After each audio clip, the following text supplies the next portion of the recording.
You're right, and it ends up becoming Okay, we're live. the thumbnail. The thumbnail of the YouTube video is either me mid speak with my mouth open, looking ridiculous, or a smile on my face. All right, so I guess we will call to order the communications meeting for April 27th. And I think we'll start based on the agenda with approval of the March 2022 meeting minutes. I move to approve the March 20th, 2022 meeting minutes.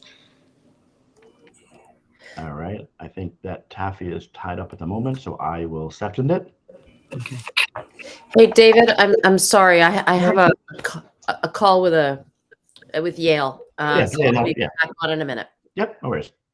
All right, so I think that there's, well, I guess I should say if there's any discussion about the minutes. If not, right, then I second, we approve it. Yep. All right. So now we get into the substance of our meeting. Lisa's WPS podcast. Woohoo! So our next podcast coming out, Lisa is interviewing Lisa Moretti. So I'm in the process of editing that podcast, and it will be getting released within the next 2 days. So I just wanted to put that plug out there. Please give a listen when you have a chance. I don't know, Lisa, if you wanted to do any other quick marketing on that. Sure. Lisa Moretti, you may know, is the intermediate school music teacher that really brings a great deal of passion and commitment to her role. And it's a fascinating podcast because I learn more about these teachers. She also was very involved in drama. I didn't realize that. I knew she did the plays at WISP, but even beyond that. So it will be, if you noticed on the front page of my district updates, I always put a blurb about the podcast. The next podcast I'm very excited about is Tom Glass. Tom Glass is a member of Kiwanis. His kids, he had a boy and a girl. I taught them Spanish. Went through this, it's all about the Spanish. Went through the schools, and when I was a member of Kiwanis several years ago, he jumped in and said that he would be a substitute, a daily substitute, and he has changed lives. He has changed young people's lives, one young person at a time. Where he would find something out about, a young person and say, what do you need, or blah, blah, blah. He's connected young people with amazing mentors from his past. And these kids have gone on then to college and then getting jobs because he's been doing this so long with these people. He has helped students that are struggling, especially in those programs that, the program that we have where they really struggle and they don't go on internship. And he and another person single-handedly got about 5 students through to make sure that they graduated and met their requirements. So I'm hoping also it serves as a springboard to get more people like Tom in the community. He was worked for the Wall Street Journal, has all kinds of connections. There was a kid that was struggling, and I said to him, Tom, can you go find this kid and just have a conversation with him? I'll tell you where he's going to be because he's struggling. And he went and he had a conversation, and then he follows up. So he's amazing.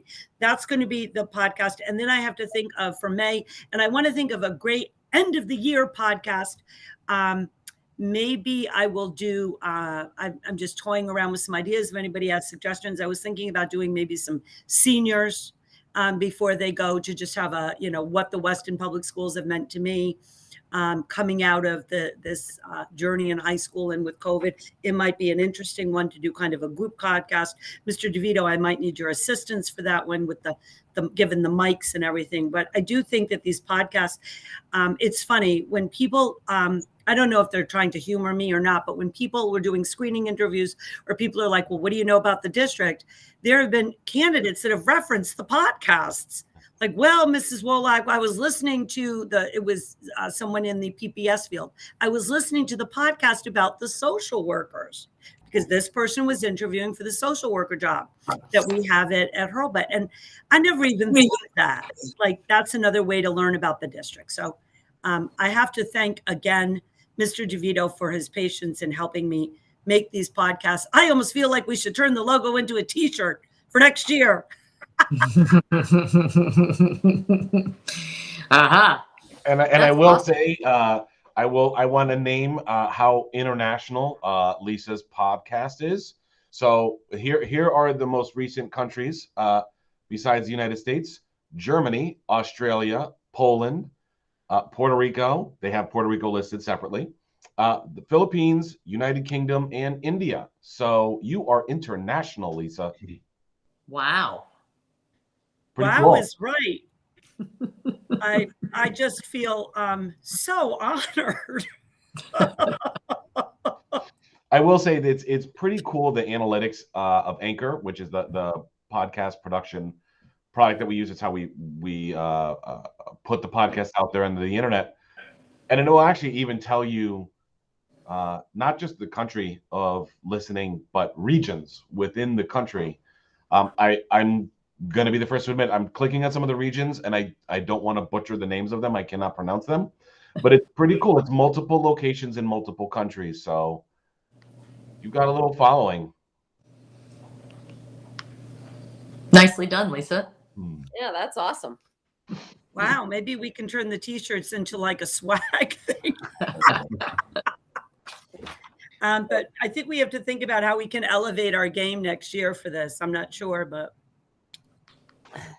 We can figure it out. Yeah, I do like the idea of doing a group with the seniors, a group podcast with the seniors. I just have to kind of think it through how we would do that, but I think that would be really cool.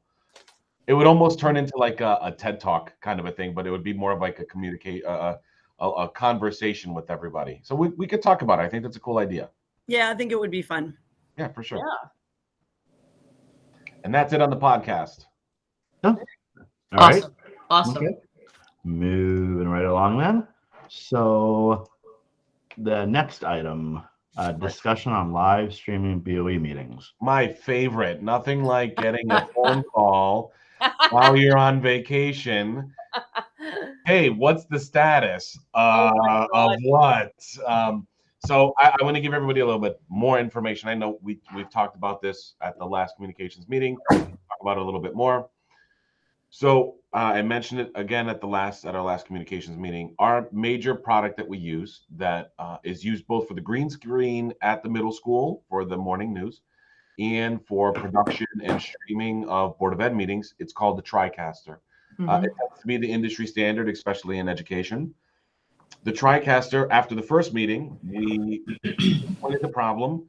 We then fixed it. We then broke it, fixed it, broke it, fixed it. We did everything on purpose to document every single problem and what we could do to fix it.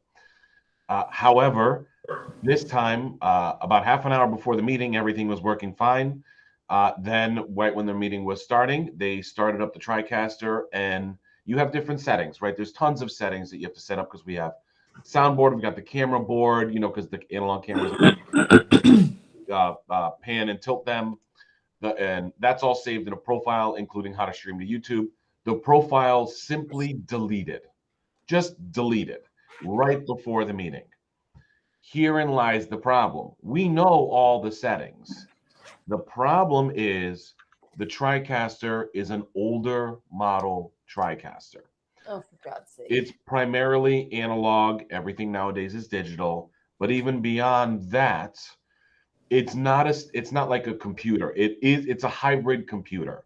But when you go to connect to YouTube, you have to go to YouTube. You have to sign in with a special account. You have to get all this custom information. However, the baked-in browser for the TriCaster is Internet Explorer, which YouTube will not allow you to connect to because it's owned by Google, and Google likes Chrome. So we couldn't get the settings back up and running in time.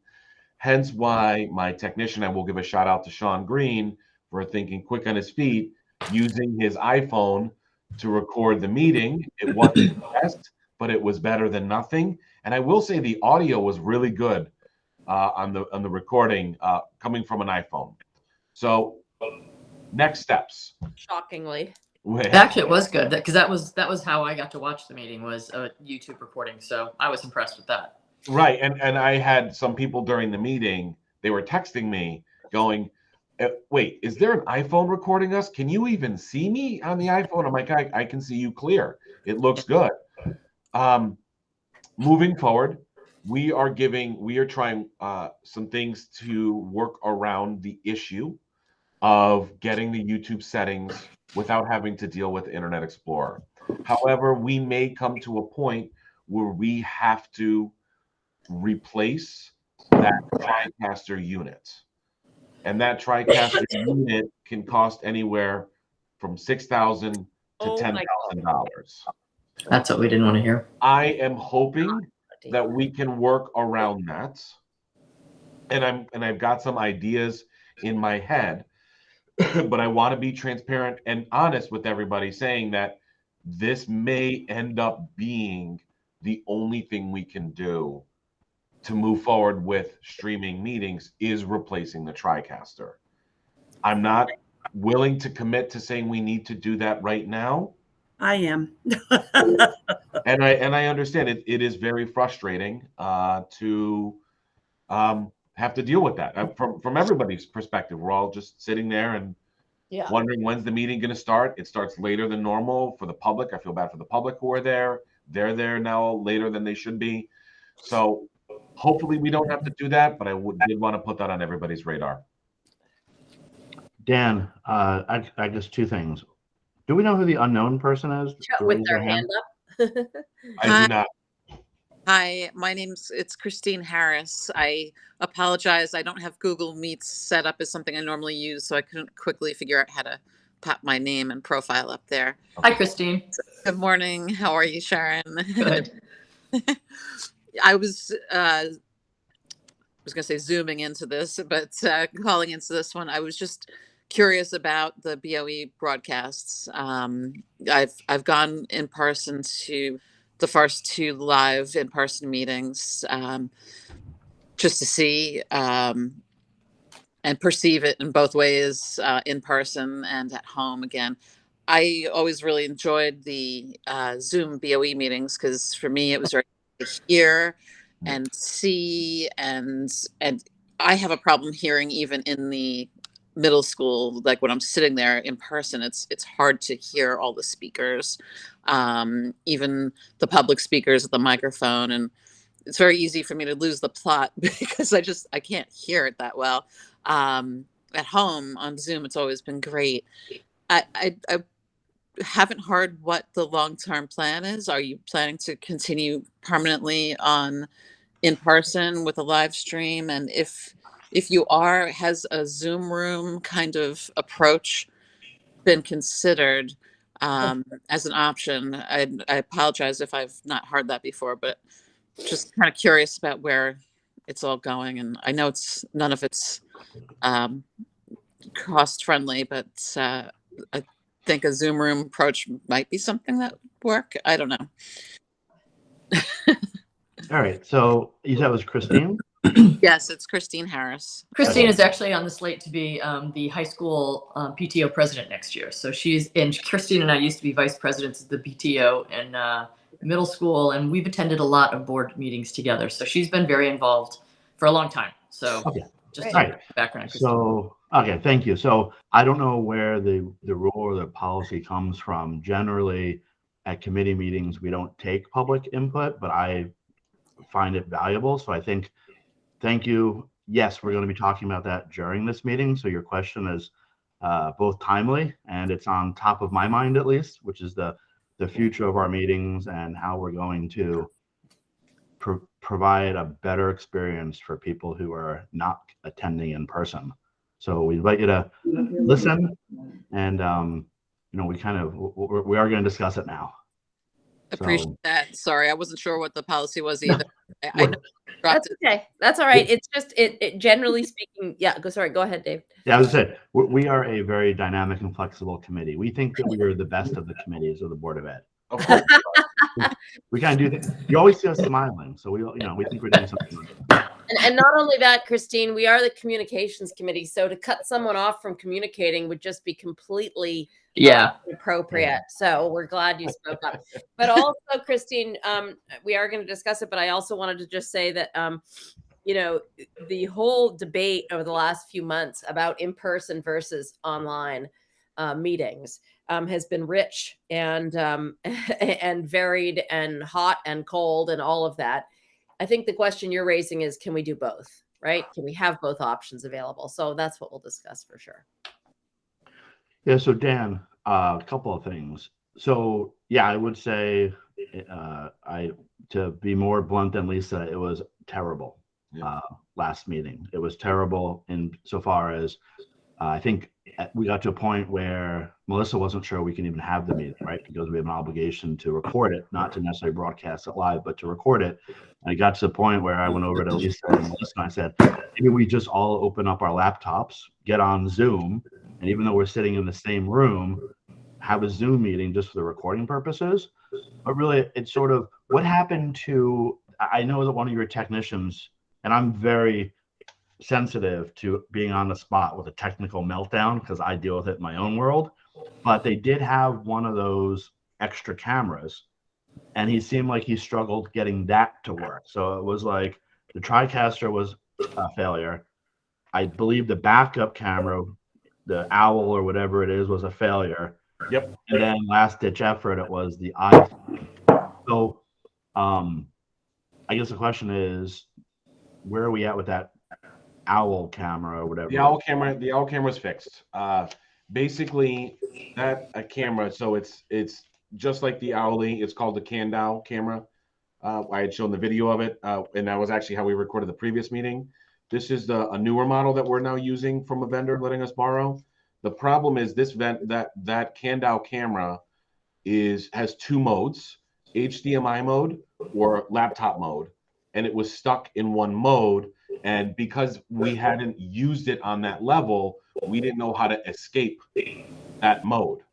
Right. So on Monday, and again, and I'm glad you identified, when you have a high pressure meeting going on and you're the technician and you've got everybody watching you underneath the desk and running wires, it's a very stressful, and sometimes it's difficult to, step back, right? So they were not able to get that fixed in time. We have since resolved that issue.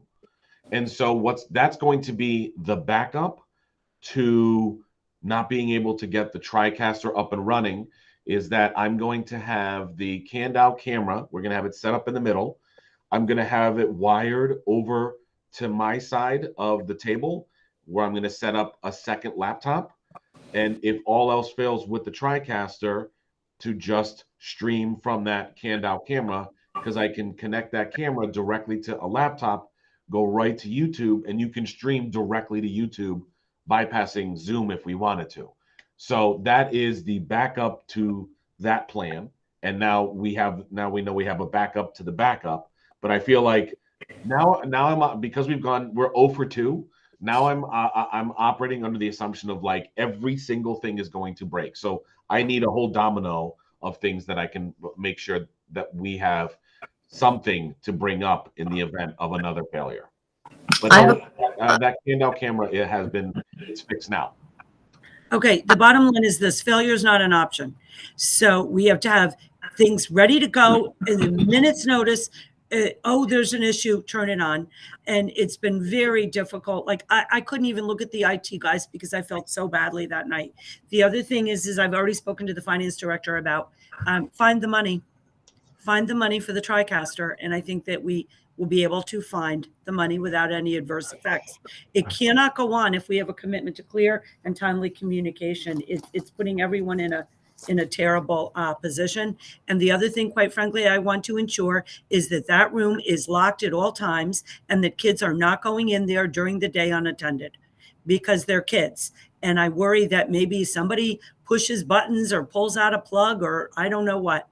So we have several things that we can address to avoid another catastrophe. I have a question, and you know what, Dan, this may be filed under too simplistic, but sometimes the best route is a simple route. what about, I mean, we're talking about the TriCaster and all these cameras and everything like that. And if that is the option, that's the option. But can we not have a live meeting and also at the same time be Zoom? We all have our laptops at the meetings. Can we not Zoom at the same time No, and have that just be the option? you're going to get, when you have multiple people in a virtual conference in the same physical space, you have to start playing the mute game, or you are going to have an incredible amount of feedback into the meeting. So what'll have to happen is we have to train everybody, which is no different, right?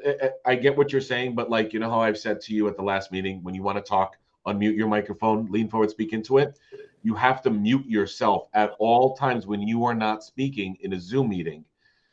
If you and Taffy are sitting next to each other and you both have your microphones unmuted and you're in a Zoom meeting, there's a literal infinite feedback loop of your voices. Right. Okay. So we have to avoid that. So that's why having a Zoom meeting in person would only work if everybody knew to keep themselves muted at all times and only unmuted themselves when they were speaking and immediately mute themselves when they're done. We have leeway now with Zoom and with Board of Ed meetings where no harm, no foul. You don't mute you don't mute yourself when you're done speaking. No harm, no foul. You may hear a dog barking, or you may hear whispering, or somebody eating, for all we know.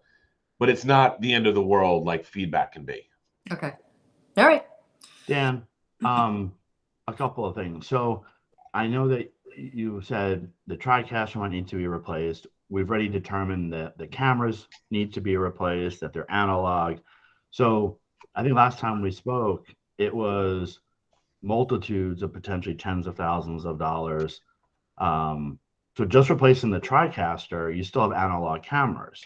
And we still don't have a solution, or would we, for people to be able to participate from home, both be part of the meeting from an interactive perspective, but also feel like they can see the presentations and see the slides. So if you had to throw a round number at getting to what people in 2022 would expect, do you have any idea what we're talking budget-wise? Yeah, I got a quote.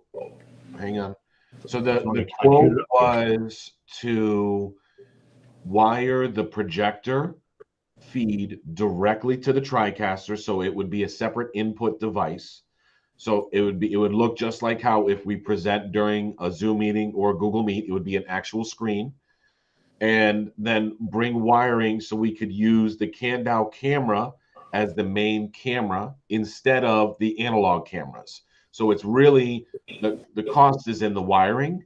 So hold on. This is not including replacing the TriCaster. So that cost is about $6,000. So $6,000 for the wiring. If we have to replace the TriCaster, add another 6 to 8. Right, which we determined is, if not next month, it's in the near future. It could be at some point, because one of the things you have to realize is, there's always going to be a problem if it's an analog input and we have digital input. Converging, you're going to have down converting, right? So a digital input may be 1080p, but when you down it to analog, does it stay 1080p or does the signal get degraded? There's a lot of factors depending on what products we're using to convert that signal, all that stuff. Right. So we're looking at, just round number purposes, round up $15,000 to wire the projector plus buy a new TriCaster. Yep. Then we'd have to buy the Candu or some camera, right? Because the camera right now is on loan. Yep. You like it, you buy it, and I think you previously told us it was about $1,000 camera. Yes. Okay. And then is one camera sufficient? Are people going to, I know you showed examples of video, but I think what people are sort of expecting in 2022, and Melissa alluded to it, is this level of quality, that when Taffy speaks, I see a thumbnail of Taffy and I can see her great, and Dan and Sharon and Lisa. That's not the quality that they're going to get at home, even with the highest of can-do cameras, right? Well, the Can-Do camera is supposed to, it's auto tracking. So it's a 360-degree camera. It's better quality than the one we had taped the initial board meeting with. And it's supposed to track. So theoretically, but again, this is going to be a little bit of trial and error. So let's say, if we decide, and it's not going to be ready for the next meeting, getting that Can-Do camera, it's not going to be, we still have to do the purchase order. We have to schedule it. So either we get the TriCaster up and running manually without even replacing it. We get that and we use the regular analog cameras, or I stream the meeting with the Can-Do camera. And that would be, this is how it's going to look once we get everything brought back to the TriCaster.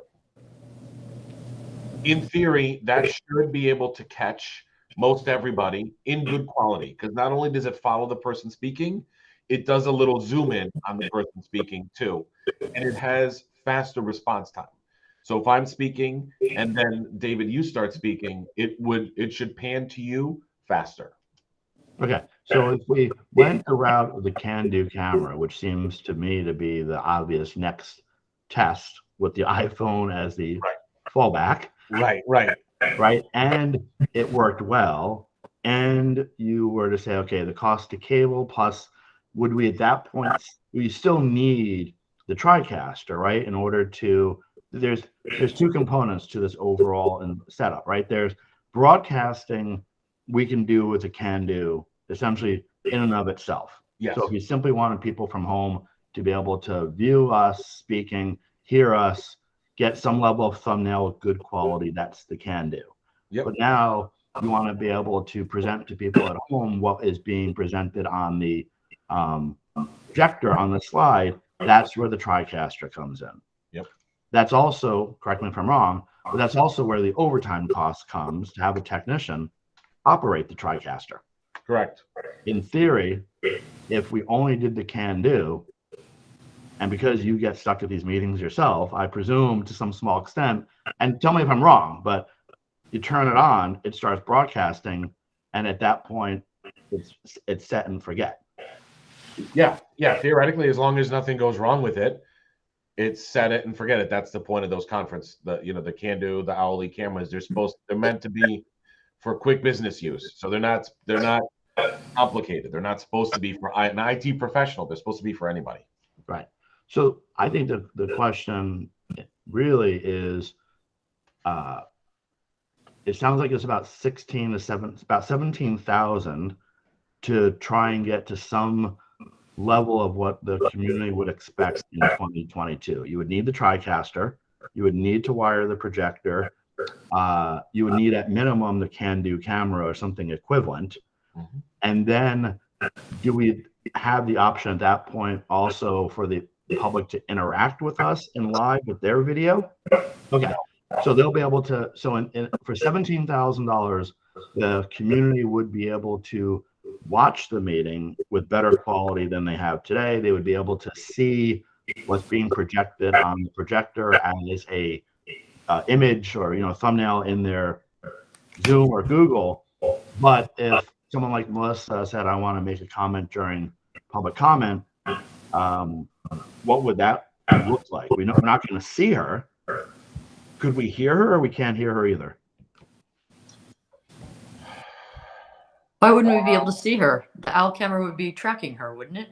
No, she's at home. Oh, this is somebody who's home. I would have to think that through, to be honest with you. I don't. Is it interactive with home? It's not right now. But David's saying, is there a way to make it interactive from home with in-person meetings? I don't have an answer right now. Let me think. Let me marinate on that. Yeah. I don't want to misspeak, but is there potential with the existing system once we upgrade it? There is a potential. I don't know how it would look like though. Yeah, the reason I ask is for twofold. I mean, I was thinking people from home would zoom into the meeting. Someone is operating a laptop or some other computer at the TriCaster, and it becomes an input. But really, my point is that it seems to me like we are trying to overcome something that has a very simple solution. We remain remote. Well, and I think to a large extent, we went back to in-person because the community asked for it. I think that the community wanted to see us in person to show, to some extent, that we're moving beyond the COVID lockdown. We're moving beyond the isolation, the social distancing. But we have now we've gone from I think a pretty good interactive involvement in the community to 1 or 2 people show up at the meeting, which is great, but the vast majority of people who want to tune in can't. And when we fix the technical glitches, they're going to tune in at an experience much poorer or not even half as good as what they're accustomed to. So if our overall goal as a board or as a committee is to reach as much of the community as possible, we have a solution, but the solution is being not overlooked, but the solution is not being considered because there was a pressure to go back in person. So I know that's not a technical question for you to answer, Dan, but I think that if we looked at an overall cost, right? If we went to the community and said, to even get close to the interactive that you're asking for or that you're used to, right? With Zoom, it's going to cost X, and the X sounds like it's 17 or 18,000 plus.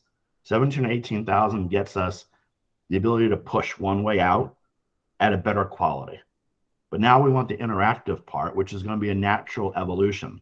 And unless we deliver what people would expect in 2022, we're going to be criticized, and we're not going to be able to effectively communicate and hear from the community. So I think part of the real question here is, as a committee,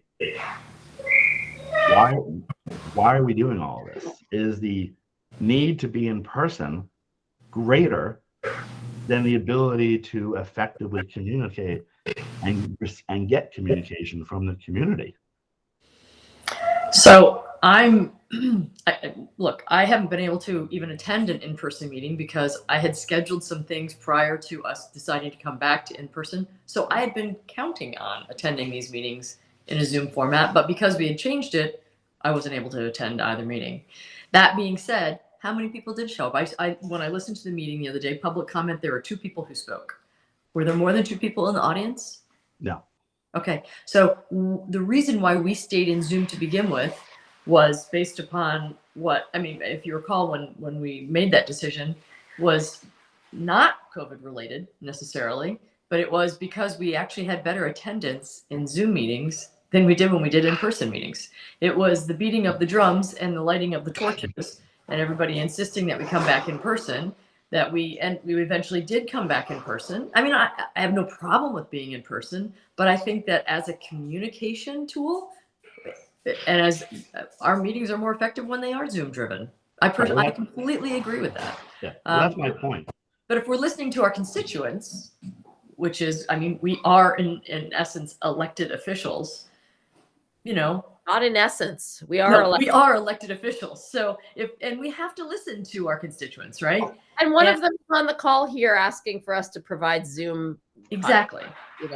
So do we listen to the silent majority? Sorry, Christine. Or do we listen to the people who were insisting on, I don't know what their I don't want to put words in their mouth, but I don't know what their intent was by having us go in person. But, I find it, if we're really looking to get our message out there and include the most people in the community possible, Zoom is the way to go. That's my personal opinion. And I think there's value in both. And I agree with you, Sharon. I think there's, I think that if we had $1 billion to spend on technology, we'd get all the technology, we'd get it working, it would be clear as bell, and we would go in person. And when needed, because if there was an outbreak or what have you, we would go this way, Zoom. But at this stage, I think it makes perfect sense to go back to Zoom meetings. That said, we are going to hear from our community that says, why did you go back? And if the answer is because there's a big technical difficulty, and some costs, associated with that, we're probably going to hear from them about that too, right? Like there's a little bit of a no-win situation here, right? Right, but I think Tabby, just on the cost piece, I think that it really kind of filters into two buckets. So our responsibility should be to reach as much of the community as possible in the way the community wants to be reached, right? Now, I don't know if there's a way to ask the community that. I mean, I would imagine we could potentially send a survey out and, just 2 or 3 questions, if you had, and gauge what the community's preference is for us to have our meetings.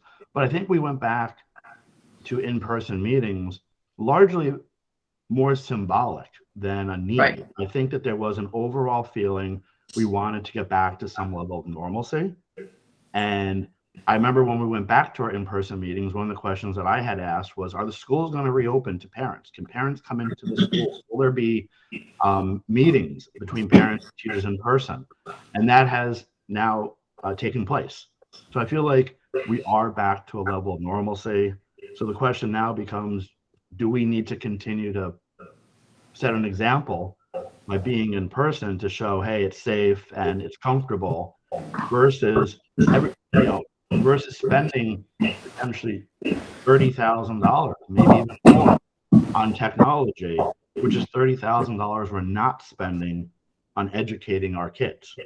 And I think that as much as I'm sure Dan and his team would love to get their hands on new technology, the reality of it is, in a town like ours, if every dollar we spend that is not being spent directly to benefit the education of our students is a dollar that we have to really justify. I agree. I mean, it's important for us to be able to get, have some sort of way to broadcast these meetings, but I agree. It's not being spent on educating children. I will say. Go ahead. I'm sorry. I will say that I've seen a lot of meetings. I've seen not just boards of education, but town government around the country did exactly this. They went in person, realized this isn't as good, and they went back to virtual. But they went in person exactly what you just said, David, symbolically, to say, like, we now have the ability to, if we need to, but it's actually better for the residents to do it virtually. It's easier for them to see. We can see presentations. They can see me clearly. They can hear me clearly.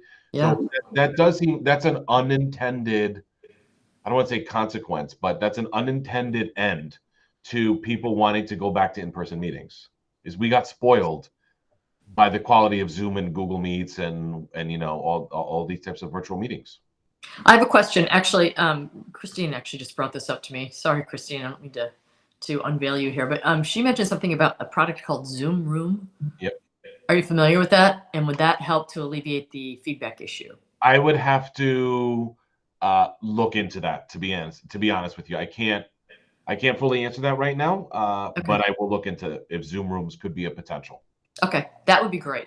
Yeah, and Sharon, what's that? Yeah, I would just say I would, to some small extent, avoid a Zoom room.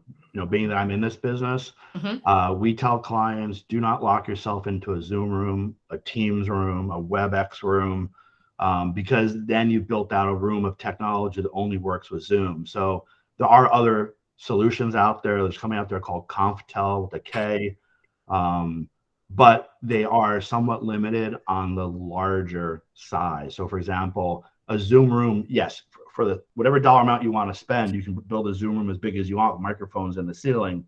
You still have some of the infrastructure issues, but a Zoom room, a Teams room, a ConfTel solution, if you have a board room, you have a conference room with 6 to 8 people, those types of solutions for about $1,500 work really well. But our board meetings are 7, 8, 9, 10, 14, there's about 18 to 20 of us. Right. And it's a big room. Right. So okay. I think if you start trying to scale a Zoom room, the number is going to add up real quick. And then if you do a Zoom room, you've limited yourself to Zoom. Yeah. But I think, Dan, what about, so I know we talked about one of the issues that the community had was the appearance, that we didn't want their comment to be interactive, see their face. And we talked about going with the webinar license. Yep. And we never did the webinar license. We went from whatever we were doing to in person. Yep.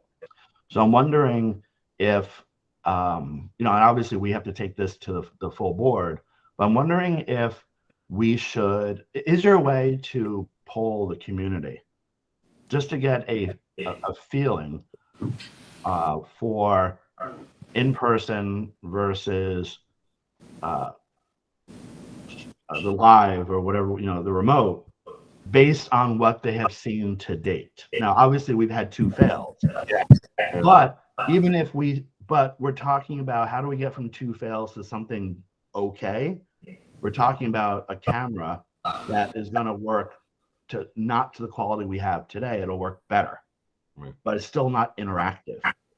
So is there a way to kind of poll the community, or is it too soon because we've had 2 fails, and until they actually see the owl style camera?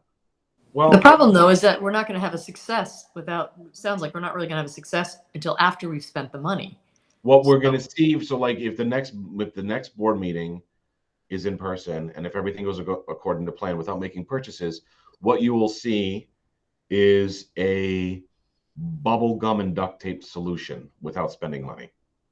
We're going to attempt to get the TriCaster up and running. We're going to use the Candel camera, but that's with no money spent. So that's that is a good, we preface it with that. This is how much we can. This is the best we can get quality wise without spending additional funding. From a survey perspective, I mean, we could put out a Google form or a Survey Monkey, something very quick. However, we only have access to emails of parents in the district. Like, I don't have access to Sam does reverse 911, where all the contact information for all the residents of Weston, we don't have access to that. Doesn't Samantha Nestor every week she sends out a town update? Do we have? I mean, we could possibly she's also an elected official. Maybe we could have her send out in her town update, asking people whether or not what their preference is. Thoughts? I mean, I think the answer is she can. Yeah. And I'll just be blunt. It's a matter if she chooses to or not. I've asked multiple times if we as a district can leverage the town's communication system, and I was told no.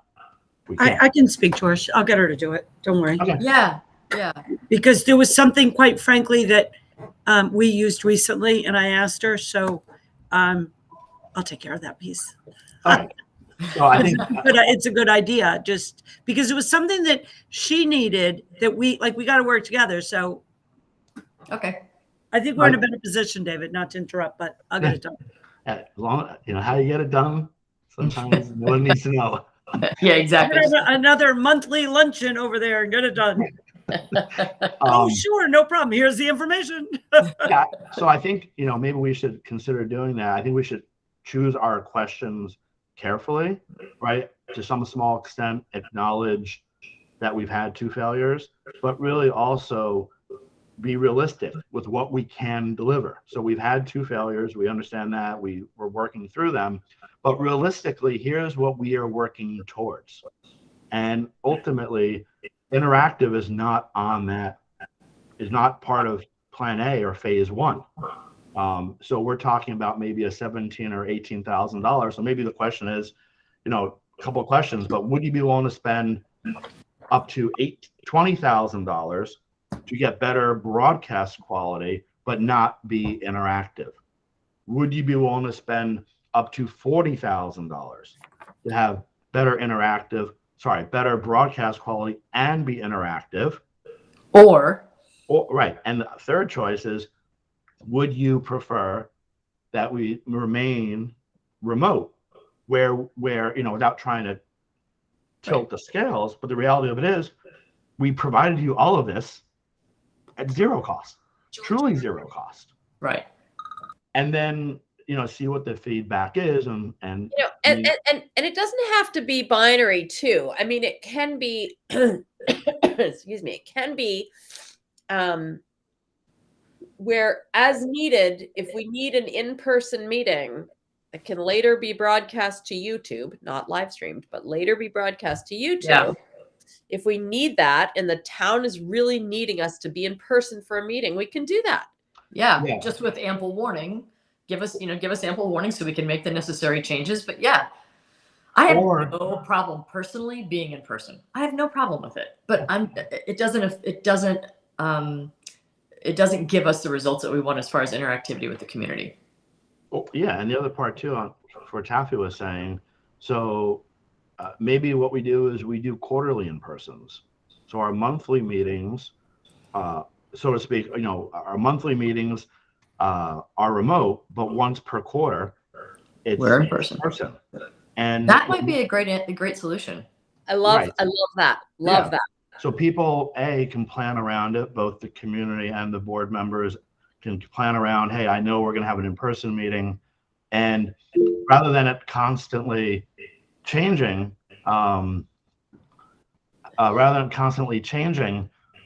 it's going to be, bye, Lisa. Bye. One thing I want to add, just to interrupt, I'm sorry, is I like that idea. It's also for the point of view of student recognition. Yes. That's in person. I'm so sorry I have to go. No, thank you for that. That actually is a great point. But yeah, I think it's a great idea. I really do. I think we have a standing in-person meeting so people can know, the third week of every month or the third week of every third, whatever. Well, it would every quarter.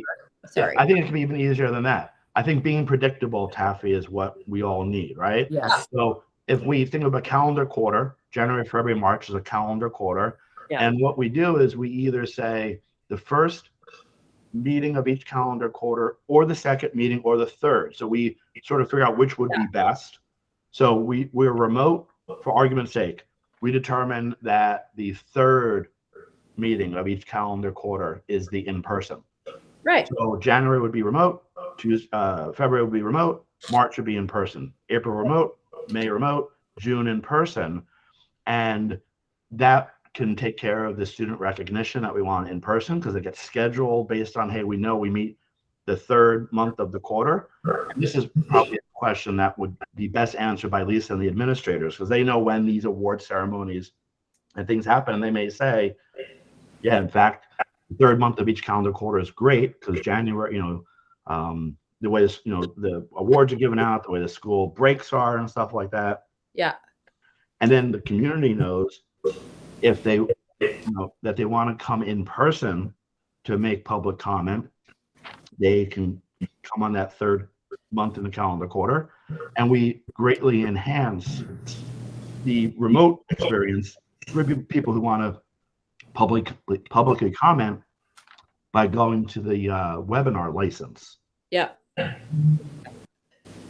Hold on. So they're going to be able to publicly comment during our in-person meetings as well? Always. Yeah. No. But remotely in person?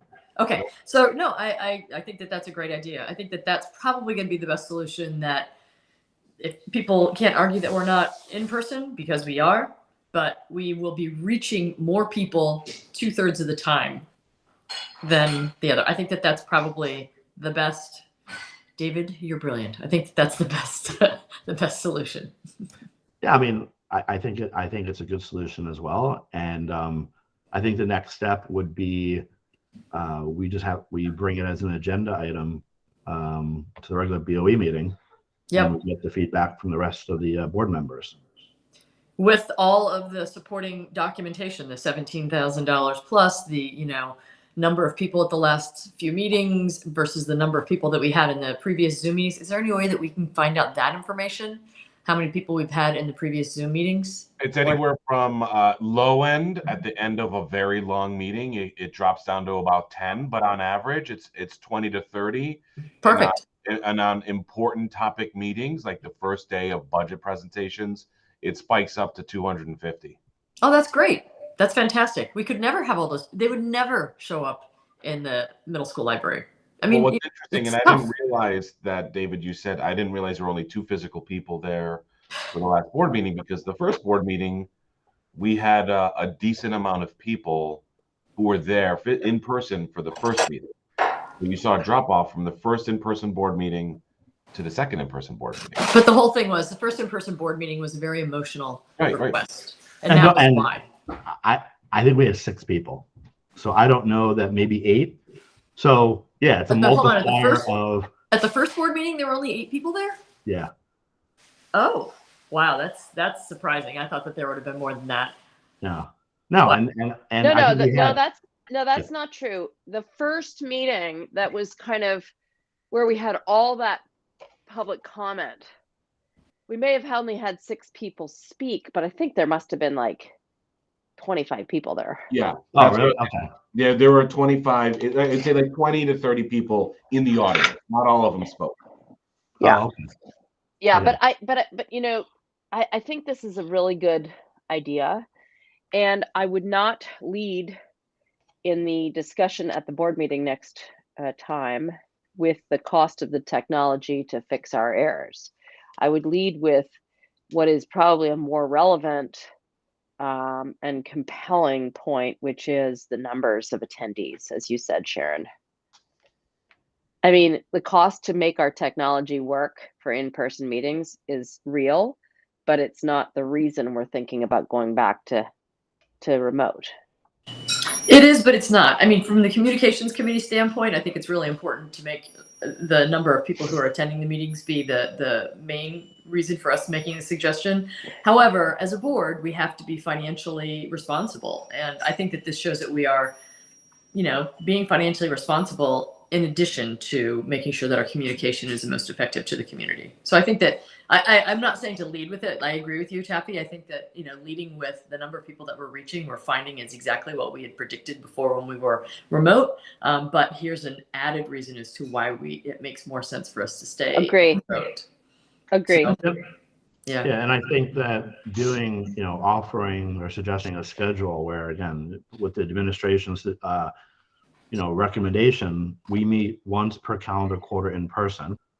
The other 2 are remote. It's locked in on the calendar. Right. It's right. You can plan around it. It's schedulable. It's easy to understand. Yeah.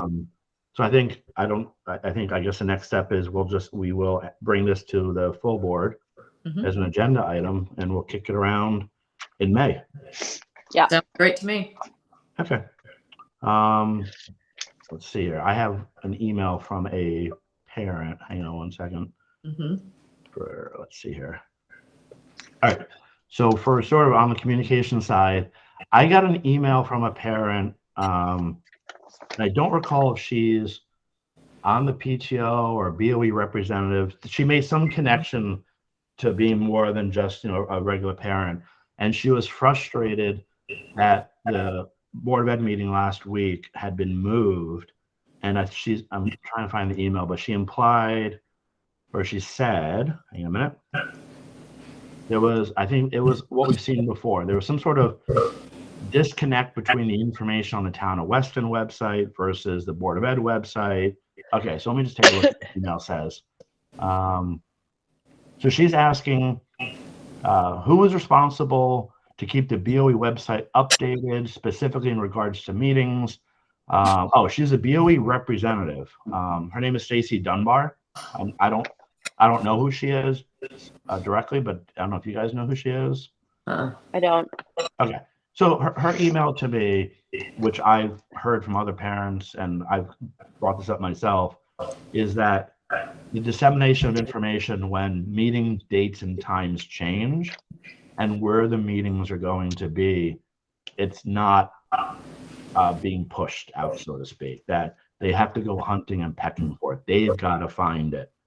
And I've brought this up before, Dan, and you've said there's some limitations, like there's no way to subscribe to the Weston Public School calendar the comparison that she's making and that I've made is the town website and the public school website functionally are completely at odds with each other.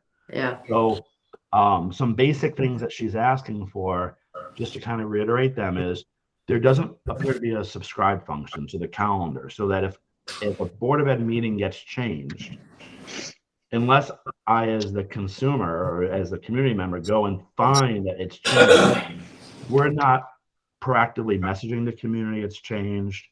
And the website, you can't subscribe to the calendar to say, hey, or to get an update when it's been moved. There is a subscription option on our webpage, right on our webpage. Subscribe to the WPS district calendar. Yeah. However, that just synchronizes the calendar with your phone. Right. It's not going to notify you if there's a change. Right. So what I will put out there is, for those who don't know, the district used to have a product called Final Site, and that was our old website product. And it was a paid-for product similar to what the town of Weston uses. They don't use Final Site, but they use a pre-canned product with built-in calendars. Something happened before I started here. I don't know if it was a cost savings measure or a cut or what. I do not know. We dropped that, and we went to something called WordPress, which is free to use, but now we are in charge of it. So it lacks the functionality that some of these paid products have, like the calendar subscribe feature that like the town of Weston had, and probably what this district used to have before the pandemic, before they dropped Final Site. So it's unfortunately it's never going to be an apples to apples comparison. So they are 100% correct, baked in, unless somebody pushes out a notification, whether email or somewhere, say meeting has changed, the date's changed, or the location's changed. The only way for them to know is to, once they subscribe to the calendar, they look on their phone and they double check when the meeting is and where it is, or they go to our website and they look under our events calendar. Okay. So that's essentially, that's the essence of their complaint, which I acknowledged. I said to them, I've sort of registered the same complaint before you registered it with me. There is no mechanism to which we can proactively, other than manually doing it, to proactively let people know the calendar has changed. And I think the subscribe to the calendar feature that you're referring to, which I use as a Board of Ed member, so I can see my calendar for work versus my calendar for personal life versus my calendar for BOE, even that, it's still I have to go look. Yes, so yes. if an appointment moves, okay, so we know from a calendar perspective, the answer is no, there's no way to get that proactive notification. So is there something that we can put in place that's not a burden to whomever would be responsible to take care of it, so that when a meeting date changes, an email goes out or some other notification goes out? Because I think her other point in her email was, she gave me some more detail on a follow-up email, that I think she was mentioning the newsletters as well that the PTO send out reference meeting dates based on what they know, and that compounds the problem as well, because now they've sent out a meeting date that wasn't changed. That's changed. So and this has come up a couple of times, right? How can we more proactively push notifications? But it's still a complaint, and it still seems to be an area of an area where that we can improve. But I think one of the things that we can do is we can nip the PTO part in the bud, right? What we need to do is, if we have a change of meeting, make sure that Jody communicates to all 4 of the school PTO presidents, and they can then make sure that it's corrected in their emails that are sent out to the parents, as well as their Board of Ed reps who are, who attend these meetings, and then write their synopsis of the meeting. So that one we can take care of. That's just got to be a part of Jody's responsibility to make sure that she's reaching out to them. But as far as the general public is concerned, reality is the majority of the people who show up are the ones who are like the Board of Ed reps. So, all right. So maybe, Sharon, I like your idea. So maybe just as a first step to help out the PTO folks and the BOE representatives, is we can ask Jody, and I'm not I don't even know what the process is to ask Jody. Is that something I do? Is that something Dan does? I think that's something that we can just make a request of Jody. Like, Jody, if we ever have a board meeting, an official BOE meeting changed, not committee meetings and things like that, but just for the main board meeting, can you make sure that you communicate that to the 4 PTO presidents so they can disseminate that information in their organization? I think that that's just got to be a standing thing with Jody, and she'll put it on her calendar. She's super, super good like that. Okay. So that's probably a good first step, at least, because they're the ones closest to the families and the students in their schools, Right. and they have the bandwidth or the ability to blast out to their group of parents, hey, this meeting has changed. The other thing that we can do is we can also use, we as a communications committee can be responsible for posting on social media a meeting change too. I think that that's probably key. And I'll do that too. I'll make a mental note to be in contact with Jody for Jody to tell me, hey, the meeting moved. So can you put that on Facebook, on Right. the Facebook page, and I'll put that on there. Okay. So Dan, for the PTO, does the PTO presidents, and so Sharon referred to herself as, because I just want to make sure I have the language correct. She said, I'm a BOE representative. So she just, that's just another word for a PTO person? So the each of the boards there are different, like at the high school, they have a person on the executive board who is a Board of Education representative for the PTO. In the middle school, it was the vice president who is the Board of Education representative. So each PTO has their way of setting it up. Some have a rep and others just, it's part of a role in the executive board. Okay. That's how it works. Do these people have Weston PS email addresses, or they use their personal? No, they're just PTO members. Not just PTO members, but they are not elected officials outside of the PTO organization. Okay. Yeah, they have to be a separate entity, right? From Weston PS.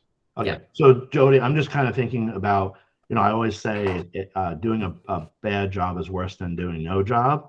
So I'm just thinking from how will Jody manage this? So she'll have their email addresses, but if the PTO representative or BOE representative changes, it's going to be up to that school to let Jody know. Otherwise, so all she needs to do is represent. The email is sent out from the communications director. The communications director works with the president of the PTO. Typically, the president of the PTO writes a letter each month, and then they make sure that they have important dates, etc. So if we just communicate to the president of the PTO, it is up to the PTO president to disseminate that information. So she's going to have to make sure that the corrected date is in the email. She or he will have to make sure the corrected date is in the email.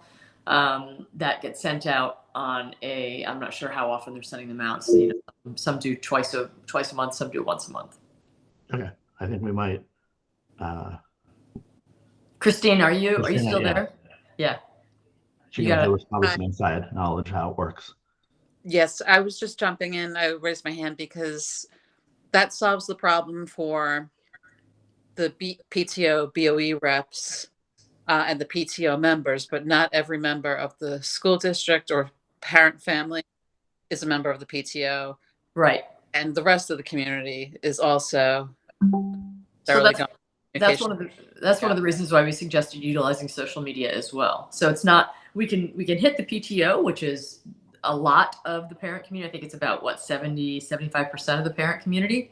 And the rest of course, we'll have updated times on the calendar, but through social media, hopefully we'll be able to generate enough awareness that it will hopefully block anybody coming back and saying, hey, nobody told me that the meeting changed.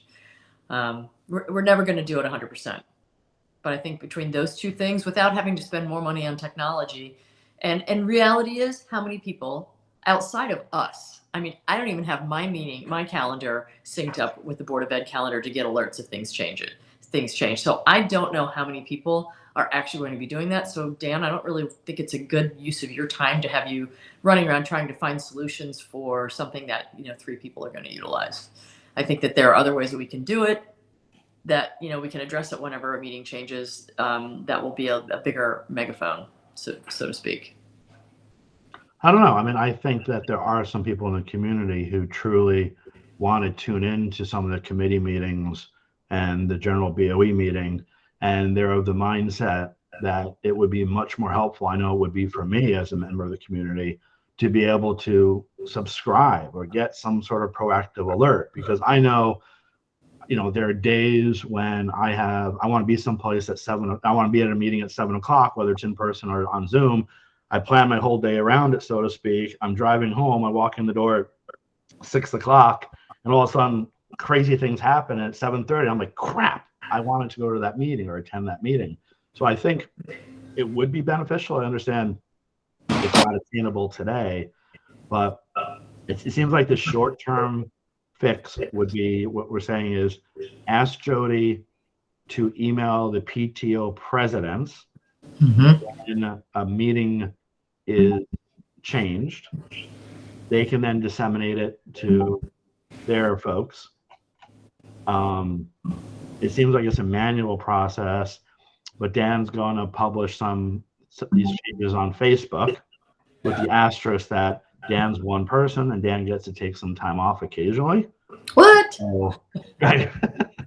So it's overall, it's still a manual process. And Dan, is it not possible, or is it cost prohibitive to go to a calendar that integrates with Google? Because I understand that's sort of the limitation, but also the community can subscribe to. So, for example, every time the communications committee meets, they get a notification, and if it changes again, notification, the BOE meets. Is that doable just at a cost, or we can't get there from here?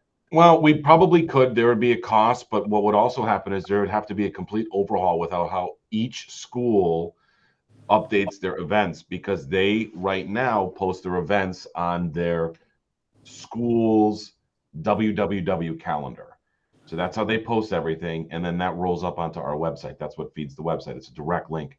So we would have to train all of the schools if we switch calendars. This now has to be changed. Like, we couldn't just change it for like the Board of Ed calendar. That would have to be a global change. Okay. I think it's something that is worth looking into, because it's once you train them to use the new calendar, it's the same thing every time an event changes. So I'd be curious if we can get a cost to get a calendar system that, I see what you're saying, it rolls up into our website. And ultimately, I presume that kind of calendar system, though, also would give the ability for parents to subscribe to things that are of interest to them. You may have parents who say, I'm interested in events happening at Hurlbut, but I have no interest in BOE events.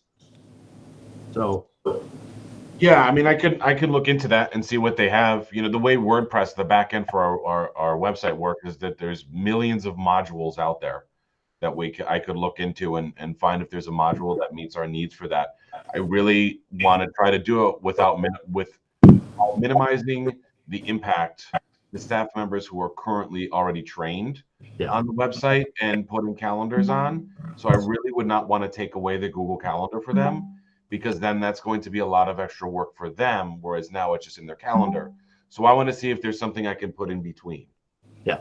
They continue using Google Calendar and something's in between to do what we needed to do. Okay. Because I think if we can get a subscribe type of feature, it would solve 99% of the problems. Yeah. Because then it's automated, right? And being able to post on social media a change, and the PTO president's getting an email from Jody, that's just gravy, which is helpful. But if we can get that subscribe feature to work, I feel like it solves 99% of the problems. Okay. So is this how do we ask Jody to do this? Is this something that one of us does, Dan does, June does? I'll ask her. I don't have a problem with that. Okay. I'll ask her. Yeah. So at minimum, then we're going to ask Jody from this point forward to email the PTO presidents when a BOE meeting or committee meeting date changes. Yep. Okay. All right. I think we'll just take a quick look at this email. I think that was the bulk of the content of the email.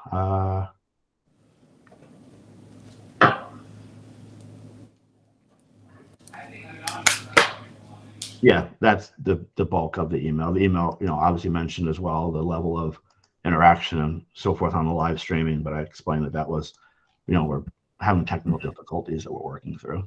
All right. Well, I believe that covers everything I have. Does anybody else have anything? Nope, I'm good. Somebody's hand is up. Oh, that was already answered. Christine, you're yeah, there you go. Thanks. Okay.